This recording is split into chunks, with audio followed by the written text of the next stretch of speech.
This is a recap of RWBY Season 1 in less than 4 minutes. I recommend that you guys go watch RWBY if you haven't already, and so I don't get sued, all images and clips are owned by Rooster Teeth Productions unless stated otherwise.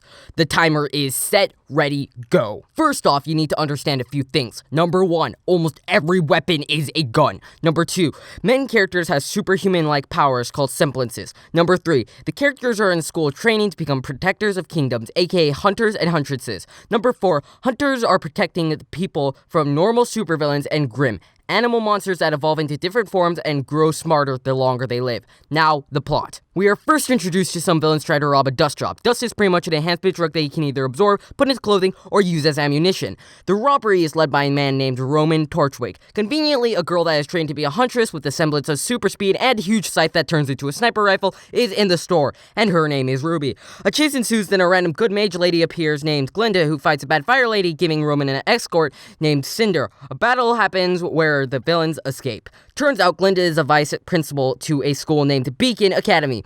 The principal wants to see Ruby. First thing that he says to Ruby is she has silver eyes. That will be important later. Some talking happens and Ruby is accepted to the school of her dreams 2 years early, Beacon Academy. There we meet Ruby's older sister, Yang, a short-tempered, adventurous girl that has shotgun gauntlets, and her semblance makes it so that she can gain the same amount of energy that her opponents exert on her, and if she gets pissed, then she becomes stronger. Then we meet Weiss, a spoiled rich brat that is one of the smartest people in the school. Weiss's father owns the largest dust company in the world, which is why she's spoiled. Weiss also has an inherited semblance where she can summon glyphs, which enhance her movement and others' movement. After that, we meet Blake, your stereotypical loner bookworm. She also has a semblance which makes it so that she can leave a shadow clone of herself. Next, we meet Jean, an awkward, somewhat loser, whose semblance we don't know yet. He carries a standard sword and a sheath that can transform into a shield. More useless stuff happens and we are introduced to Nora, a always happy-go-lucky girl with the semblance to absorb electricity to make herself stronger.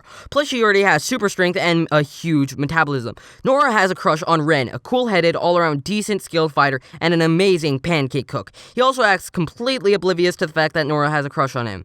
Finally, the last character we are introduced to, for now, is Pyrrha, a sincere, quirky girl that has a crush on Jean. She is also one of the best fighters in the whole RWBY universe, and she has the semblance to control all metals through magnetism. All students will be put through the test in the wild to fight against Grim and find quote-unquote relics. They're just chess pieces. These relics decide the teams in which students will be living with for the rest of their time at Beacon.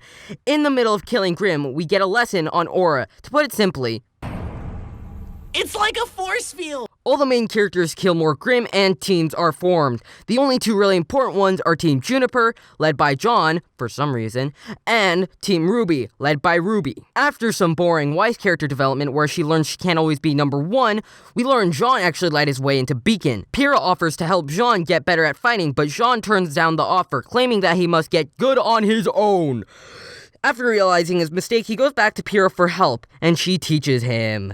Then we go back to Team RWBY, and are introduced to the White Fang, a criminal organization formed as an outcry against discrimination towards Faunus. Faunus are characters with animal-like features. Then we meet 2 new characters. Sun, a cool, humorous Faunus that owns a bow staff that turns into a pair of gunchucks, and his semblance makes it so that he can create glowy clones of himself that explode. Then we meet Penny, an innocent girl, kind of, with swords that come out of her backpack that can fire laser blasts. After we meet those two, Weiss and Blake argue about whether or not Faunus are horrible creatures due to the fact that they see a robbed dust shop that seems to be robbed by the White Fang, and we learn that Blake is actually a Faunus. To add to that, she used to be a part of the White Fang. Blake runs off with Sun because she's embarrassed that she's a Faunus. Weiss doesn't really care if they find Blake because she is evil. Sun and Blake figure out that the White Fang are actually working for Roman for a mysterious reason, because White Fang hate humans and Roman is a human.